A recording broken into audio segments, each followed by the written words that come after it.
Good morning. Welcome to Viewpoint, your program of personalities, politicians, and perspective. That vaunted talk show, which is listened to by everybody except those who are in the backyard outhouse. This morning, first we're going to start out. We always try to start with a kudo. Don't forget that, Bill.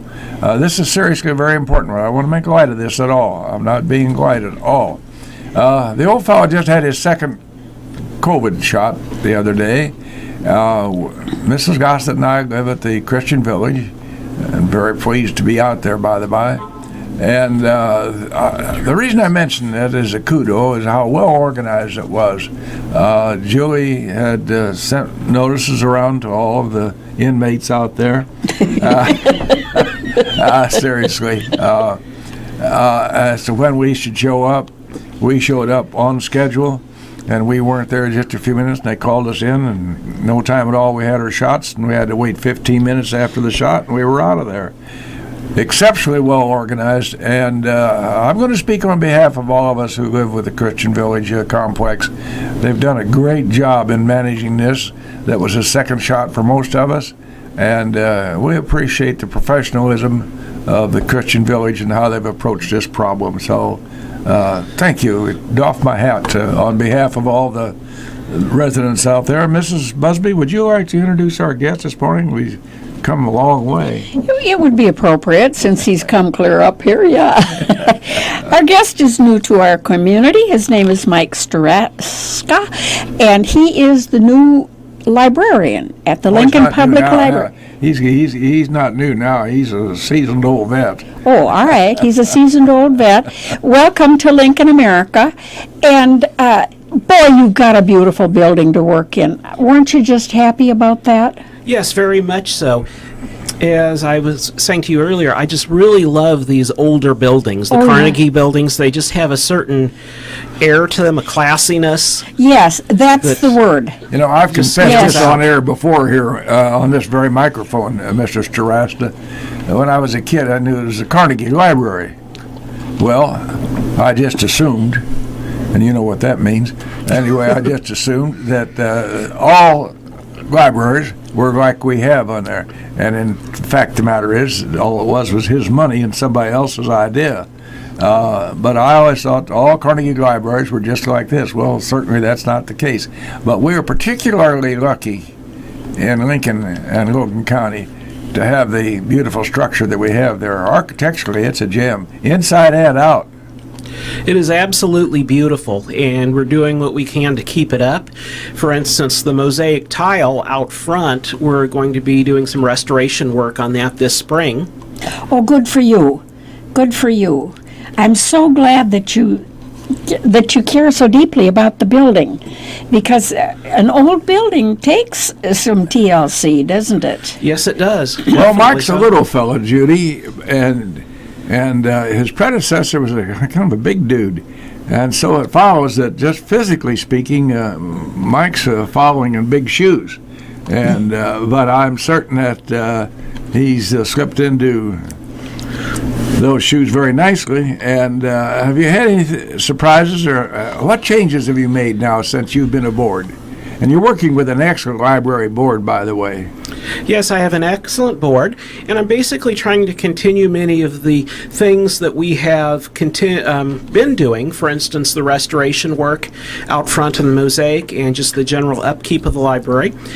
We're also, let me see here, I've also initiated programs just to try to, you could say, streamline maybe a way a few things are done. That would be the in-house things that we as patrons wouldn't. You know, a lot of people don't realize that we have a library annex right across a few steps across the alley. Yes, and perhaps we ought to visit that just a minute. Tell us what we have over there besides DVD rentals and so forth, which I'm familiar with. By the way, folks, I rented Casablanca the other day. Didn't rent it. They don't pay for it at all. But the old 1942 movie Casablanca with Humphrey Bogart and Ingrid Bergman. Well, that is one of my all-time favorite movies, actually. Oh, it is. I don't think you're alone. Yes, it is. And, well, what about the annex? Well, one thing we have there is an excellent staff that really works hard to try to provide the best patron service they can. They're very helpful. Yes, they are.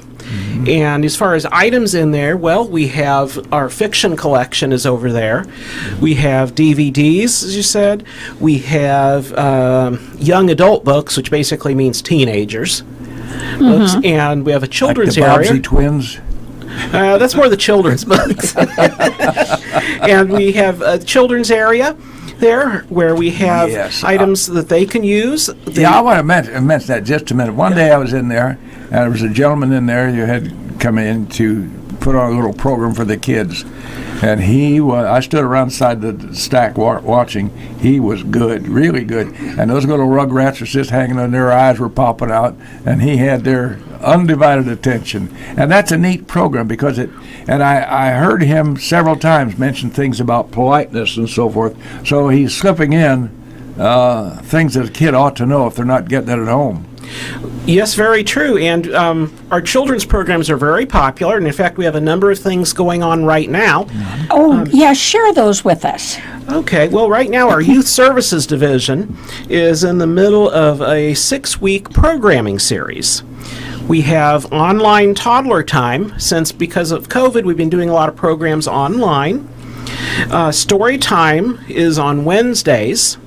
What was that? What time is on Wednesdays? Well, they're posted online. Yes. You can just find them anytime. Right. And go to them. We have what we call grab and goes, which are these packages kids can pick up that have like a craft activity in it connected to what we're doing. For instance, right now we've been doing a series of programs involving, how can I put this, like Japanese culture. We've been having like origami for the kids to do. And a miniature Zen garden where they have a plate and put white sand in it and some rocks and a little rake. A hands-on thing. Yeah, hands-on projects like that. The children's section has also been partnering with businesses, for instance, having them read online on Fridays. And we're looking ahead to summer reading right now. The theme for summer reading is Reading Colors Your World, and we are planning some outdoor programs as well as online programs and more of these grab-and-go kits for summer reading, in which participants can set goals, meet those goals, and then receive prizes. You talk about they're making these gardens. I bet not only is that a learning experience, but I bet they really enjoy that kind of thing. Oh, the kids do, very much so. Yeah. Well, speaking of prizes, we award prizes up there to those who listen the most. And at this point in time, when Mr. Ice is ready, we have some sponsors, and actually there are prizes.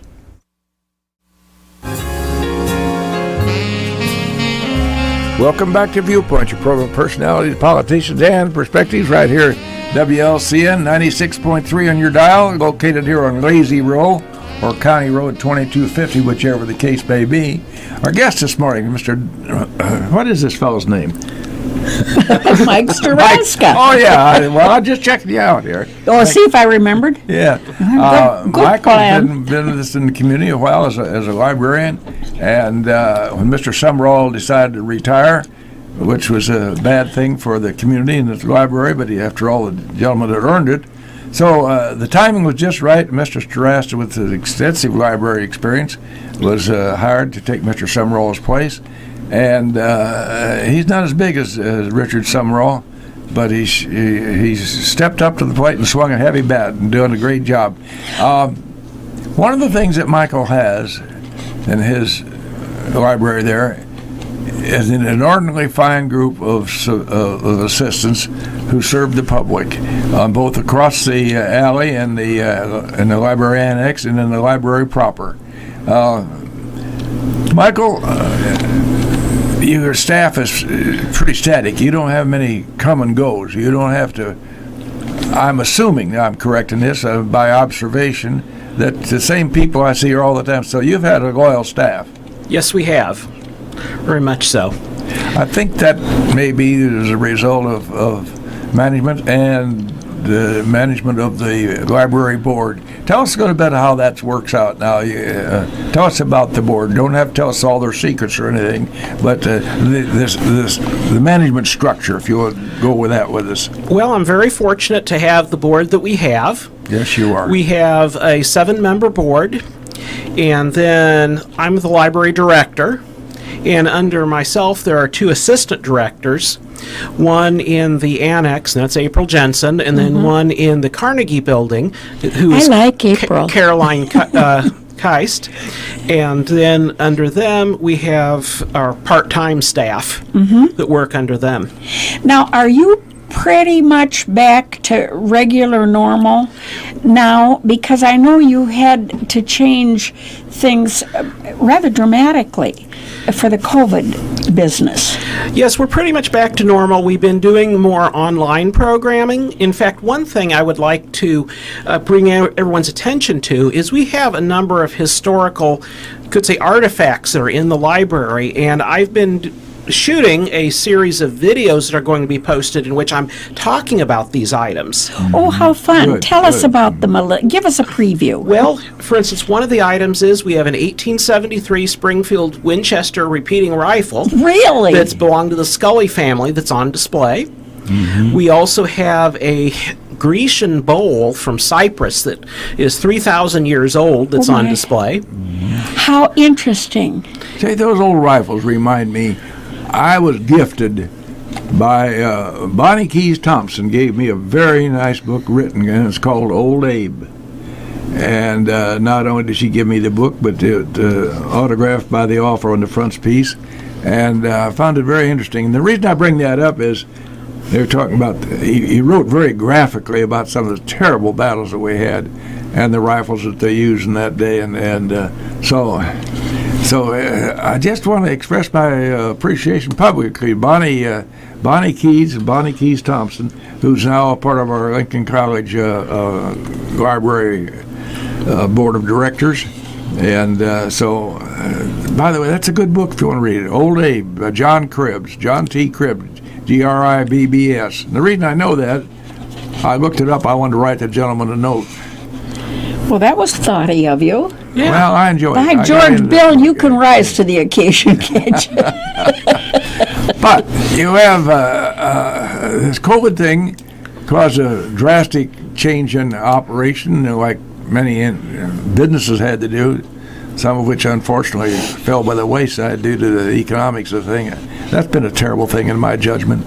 But tell us about you. One of the things I always thought was an extra service, an added service by your library staff is what you call drive-up.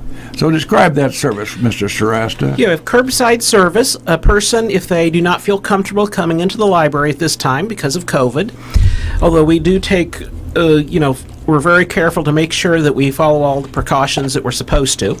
But you can call in and arrange to come and pick up an item between 11 and 1 o'clock each day, and Thursday evenings from 5:30 to 6:30. Then we will find a time that's available and arrange for you to come at that time. You just drive up. We'll come out with masks on and hand you the books in a plastic bag. Has that service Now, the been masks, I bet Yes. the masks are a requirement, though. Yes, they If you come through the doors, wear it, right? Yes, we strongly encourage people to do so. We ask that you do that. That extra service, and it is exactly that, an extra service to the community, that has been well used? Yes, it has, very much so. And I Interesting. admit, I think it kind of dropped off a little bit lately, largely when the weather's turns nicer. Yeah. Yeah, But, right. but yes, it has definitely been used quite a bit and has been very popular. Well, I'm thinking of your staff members who have to go out to the alley there to meet the car in the dead of winter when the weather's pretty snarky. And so, by golly, that is an extra service. They are a hardy sort. Yeah, well, I guess so, yes. One service you had, I get hooked on one author and then the next. And they would call me from the library and tell me, we have a book here by this author if you'd come and pick it up. You know, that was a nice service. You just have services ad nauseum. Yes, we do. Yeah. Who thinks them up? My staff does. Well, bless Staff your at the library hearts. does. You know, you're just there for the community. By George, I appreciate you. Well, thank you very much.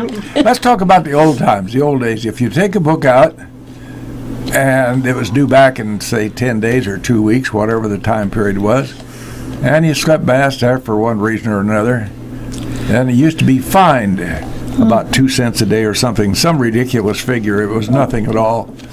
And that that practice has been discontinued.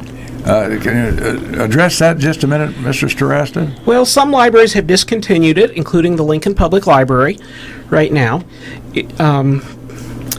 So basically, if the book is horribly overdue, say a year overdue or so, then you could be charged for the cost of the book. Better buy the book, yeah. Placing it, yeah. But we have discontinued fines, as have quite a few other libraries. Well, may I suggest to the reading public out there that if you're late, don't be bashful. Just find yourself. Throw a couple extra bucks on the counter and walk out. The other day, I got I know why I was late. I couldn't get my DVD player to work, and I wanted to see this movie, Casablanca. And by the way, I first saw that in 1942 at the Virginia Theater in Champaign, Illinois. Well, that was a Walked couple out of years there in ago. love with Ingrid Bergman. Oh, yeah. But in any event, Scandinavian girl. I was late and received a reminder, very proper reminder. And so I find myself, and the girl said, "We don't find." I said, "I just did." Go buy a beer with it. But seriously, and I mean this very seriously, folks, if you're a little late with your book, throw a little extra on the counter when you bring the book back. We're not making a lot of money at the library. That's not its purpose. So, but we do are have a ongoing nonprofit. expenses. Let's So- talk a little bit about funding. Obviously, the fines never did keep the library afloat. But a book is not a cheap proposition to buy a book, Books are let expensive. alone own a whole bunch of them. Let's talk about from whence cometh the dollars. Well, it comes from local taxes, is probably our biggest source. And of course, there are donations. We always welcome donations, and we do get those from some individuals and organizations in the community who sometimes will provide donations to us. So that's something to remember at the end of the year when you're looking for a tax write-off. You can add the library to your charities. For instance, speaking of the Carnegie Building, there is a Carnegie Building Fund that sometimes people in the community will donate to that is used just for maintenance of the Carnegie Building. And before we went on the air, you were talking about your current maintenance project that you've got going with the tiles. Yes, we have the tiles in the front of the Carnegie Building are being restored. The ones that are there are not actually the original tiles, but they were replicated to be just like the original tiles.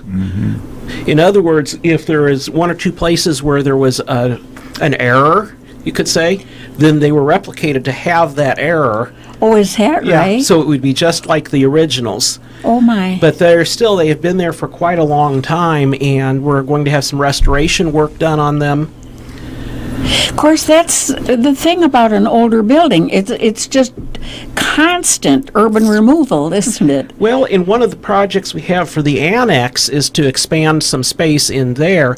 The old Heartland building that was used by Heartland Community Yes. College is actually owned by the library. Oh, You know, it's on the other side of Across the the annex. alley. Yeah, and what we're going to do is put a doorway into there from the annex, and then possibly use that for expanded shelving space for books. good. That's one of the projects that we have going on right now. 648-5510. Our guest this morning on Viewpoint is Mr. Michael Starasta. Michael is the librarian, that's period. Yeah. And he's the one who kind of makes the wheels turn and the gears engage one another at the Lincoln Library. Lincoln Logan County is very lucky to have this, number one, to have the building that they have, which is an architectural gem. But down through the years, we've had a series of of good librarians. Going back to, and that's going back a long way, when I was a kid. I remember that, and boy, they really. One time, I remember speaking up, little loudly there, and Miss Webster pounded that table with Anyway, those are long gone days. And those were the olden days. My gosh, if you sneezed in the library, you were in mortal fear that the bad angel would get you.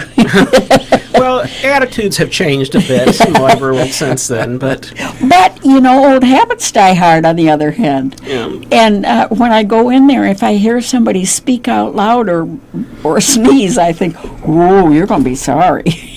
Michael, books are expensive. My gosh, I remember the days I used to go to Chicago a lot on business, and I never left Chicago without going to Crocs and Brentano's bookstore there on Wabash. And I got to know Carl Kroc very well down through the years, an entertaining gentleman.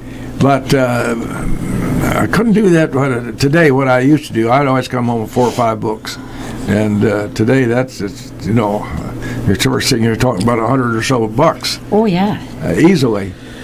You have a budget that you have to work with. How do you buy your books, sir? Well, we do a lot of them through a company called Baker & Taylor, which specializes in providing books to libraries. And we do get them at a more of a discounted rate. And they do have an automatic service where we can list which popular authors we just want to be sent when they come out. Right. And we do that. And of course, we also provide interlibrary loan, so you can have access to books in libraries across the state of Illinois. Enlarge upon that a little bit, if you would, because I don't think a lot of people are aware of that. Well, if you're looking for an item and we don't have it, we can search other libraries throughout the state of Illinois and request it from them, and if it's available, then they will send it to us, and you can check it out just as if it was a book being held at the Lincoln Public Library. That's a marvelous service. And you wanted to address a little bit your curbside service as well. Well, yes, as I said, we have curbside service where you can call in, and we'll arrange a time between 11 and 1 for you to come by to pick up your item. The staff will come out with a mask on and hand you your book through your car window in a plastic bag, so it's all secured so that you're COVID safe. Now, that is where your drive-up station is. So just to make people aware of its physical location, if you come down McLean Street, you turn right or left into the alley right behind the library. It's a one-way street. It's a one-way street and one-way alley there. And your associates then come out of the building and make the handoff, and you go down to. By the way, that alley's pretty rough, so don't go too fast. Yes, it is a little rough, but yes, that is exactly how the system works. Well, of a serious note,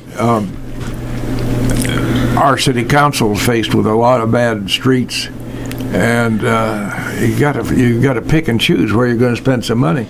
And that library or that alley behind our library is in terrible shape. And it's also one of the most expensive places I expect to spend the city's money to repair. Well, that could be the case. I don't know how much it would cost to the city to repair it. Well, they've got to allocate their money the best way they can. Yes, they do. Yeah, all we've got to worry about is our home budget. How would you like to be responsible for a city budget or a library budget? Is there a librarian problem that pops up frequently in the libraries around the country, say? Well, I'm trying to think. Of course, in some places it's funding. I don't believe it's a problem here, but in some places you hear a lot about funding and fighting over tax dollars. Although a lot of people in surveys will indicate that they do believe that supporting libraries is a very good use of their tax dollars, considering what you can get. Which type of book is the most popular, novels or history?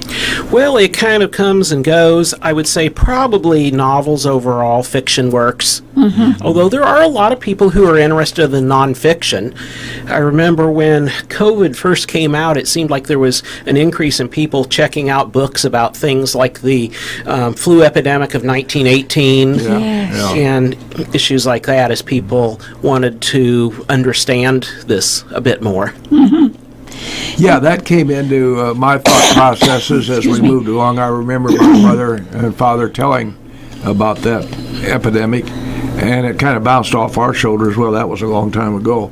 Well, here we were in the middle of today's pandemic, and realizing how many people across the country have been affected, and more importantly, very importantly, the economic factor of it, changed lifestyle for and income for many people. Well, and one of the things I would emphasize is that at the library, if you're, say, looking for a new career, job hunting, we would have the resources that you could use to help you to maybe figure out what you want to go, or to know what you have to do to get to be where you want to be. And this would all be online type things that people A lot could of it tap would be into? online, and then we also have the books in the nonfiction section about different careers, job hunting tips, that sort of thing. Now, I've noticed that you have, topics. as you come in to your left there on the McLean side of the building, you have some computers. And if people want to get the 1923, as a good year, version of the Courier, you have an assistant that can get them the December 23 month of December, and they can sit there with their little Because we have the microfilm readers, Microfilm. where you can look at the And newspapers. that's an added service, and it's a lot of people dig into family history and so forth that way. Yes, we have a local history section where individuals can do genealogical research. Is it a pretty busy area? It gets a fair amount of use.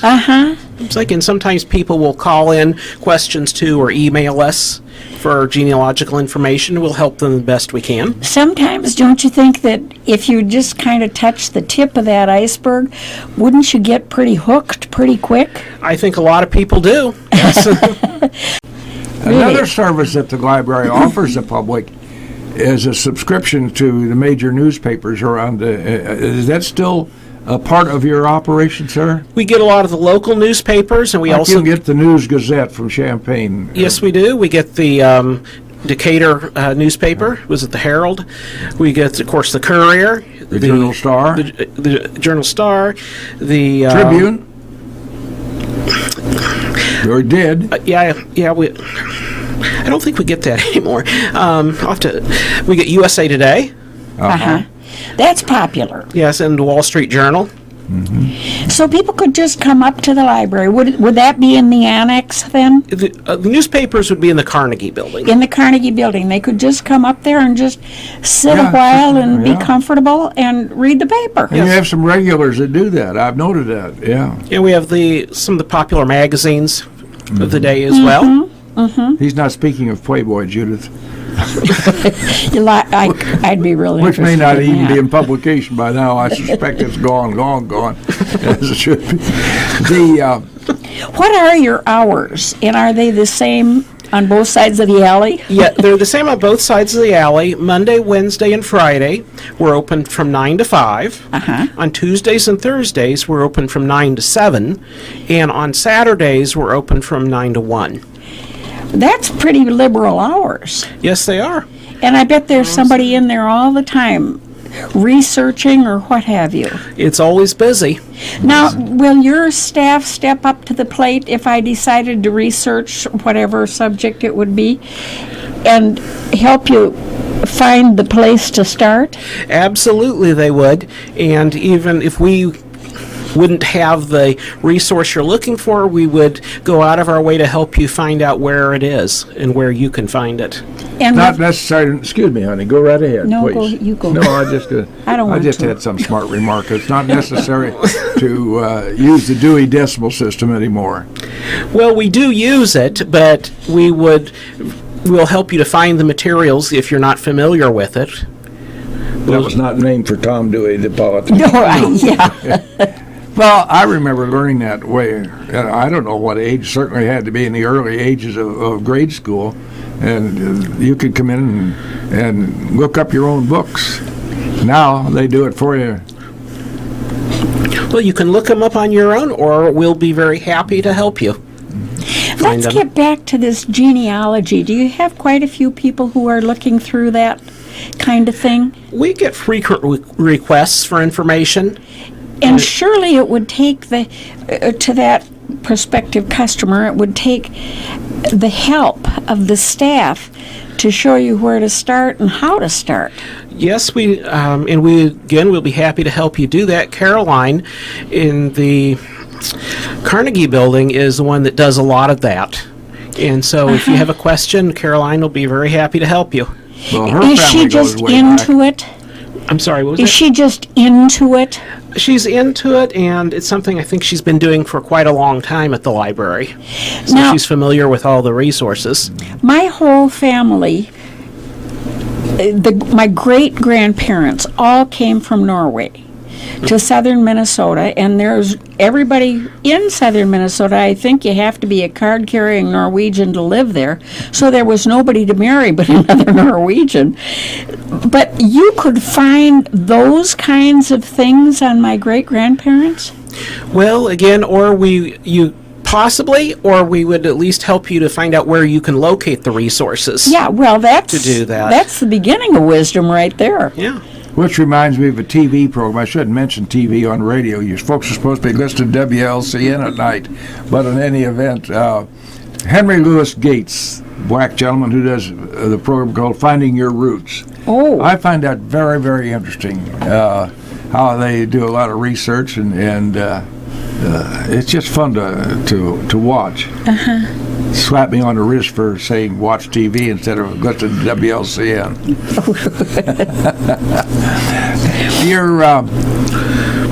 What's your biggest problem, Michael, besides money? Biggest problem besides money? Difficult to say, because I don't think of it as a place where we have a lot of problems per se. Well, And number one, I think maybe it's just getting the word out sometimes about what's available. Happily, you're working with people whom we all respect that are served as your board members, and that's very important to the community to have a group like that in charge of our library who are motivated to serve, and that's very important. Definitely. What made you pick Lincoln? Because you weren't from here. You and I weren't from here. These boys were. Well, I've actually lived here since July of 2000, and we came here because my wife got a job working in the library at Lincoln Christian University. Okay. So we moved here because of... So you're both librarians. Yes. So are there lots of books in your house? Oh, yes, definitely. A number of which I've never read that I've had for years. What's your favorite genre? I tend to read nonfiction, a lot of history books myself. A lot of people are history buffs, aren't they? Yes, well, actually, I was a history major. Oh, Also well, as that well, tells so- you something. As we were talking before we went on air, a class in history can be made or not made by the instructor. If you have instructors like I had in college, they made history come alive. In high school, we had a lady who was about as dry as that sign there, and we'd sit there and go to sleep while she was lecturing. But a good teacher can make history come alive and make it interesting for you. And we've had some dandies in Lincoln. Paul Gleason comes to mind right away. I mean, yes. that man could go chapter and verse with you on any subject in the known world. And a person like that, and he taught at the junior high, I bet he made lots of kids aware of and dedicated to history. Well, a good history teacher definitely makes the difference. Oh yeah, and we've got Paul Beaver. My gosh, that man, he knew everything, didn't he? Yes, he did, and he was a good writer, by the by. Yes. I'll tell you a historian of note, just because of the way he writes. I enjoy reading Danny Tackett on Saturdays. Mm-hmm. He writes well, writes a nice column, and they're kind of whimsical and interesting, and he does a nice job. So I just take my hat off to Danny right here and now. And by the way, we had Laura Elliott, by the way, who's also an excellent writer. Yes. When you were a kid, what was your favorite subject matter at the library? Well, I probably read a lot of books on science and history. Again, I tended to read more of the nonfiction even as a kid. What do you think about this new flap about the Dr. Seuss books that they're not going to be able to sell and have around anymore, which I'm sure I have in my house somewhere? There's always some idiot who's going to find some fault with something out there. That's my comment on that. Go ahead, Mike. Well, I mean, I strongly oppose censorship of sorts. The publisher Absolutely. has the right to sell or not sell whatever they want. It's not a decision that I would have chosen to follow through on, but it's not my company either, I guess. Well, none of us in this room would go out of Yeah. our way to ever offend or belittle anybody. Have you seen much change? Oh, I'm sorry. I cut you right off at the knees. Well, could I just finish that sentence and then I'll go away? And I can't remember it now. Oh, my. Before I so rudely cut her off, Mr. Starasta, have you noticed much change in the book publishing business? That's such an expense now. Well, I believe there's a lot more books that are being made available in electronic form. Sure. Particularly when you see new authors coming out that haven't quite made it yet. A lot of times their publications initially come out in electronic format because it's just a little cheaper to produce and to put out there. Well, I figured I couldn't get on the Courier's most popular 10 list, so I haven't addressed that bit yet. How influential, let's say the New York Times, for instance, bestseller list, how influential are those lists? Well, they're influential enough that we do pay attention to them. Do you? And base our ordering on, say, the New York Times bestseller list, because it's not just, even people who don't read the New York Times will somehow get the word that this book is popular and will want it. So the word does get out there. So do you by and large have the current bestseller from New York? We try to On get hand. them. Yes, we try to get them when we can, as soon as we can. Yeah, right. Book publishers, I mentioned a minute ago, are there fewer of them now because of the economics of the profession? Well, it seems like, I would say probably, yes, it's hard to say. A lot of the major ones, it seems like, have consolidated, have come together, but then you also have a lot of these small independent publishing companies that are out there too, some of which aren't very well known. Yeah, there aren't many Harcourt Braces. Is that still a publishing firm, by I the believe way? it's still, yes, it's still out there. Do you get literature from all of them then saying what it is that they're particularly emphasizing this month or what have you? Well, what we do get is a magazine called Library Journal, which we subscribe to, and it's intended for public librarians.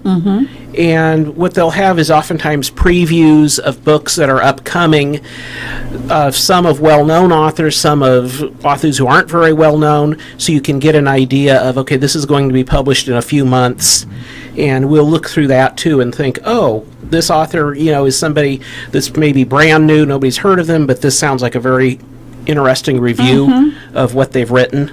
Those And so kinds we'll of things must be very helpful to you. Yes, they are, very much so. And we work as a team to look over the lists, Right, to make suggestions. right.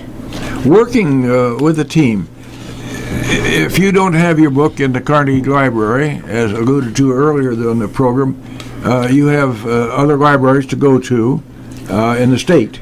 Correct, yes. And that's an excellent. So, in essence, a person could just get about any book they want to read by your searching, and that requires a lot of work too. Just to go to the library in Springfield or down in Edwardsville, Illinois, or up Rockford. Yeah, and we can access literally millions of books, and they are delivered to us through the Illinois Heartland Library System.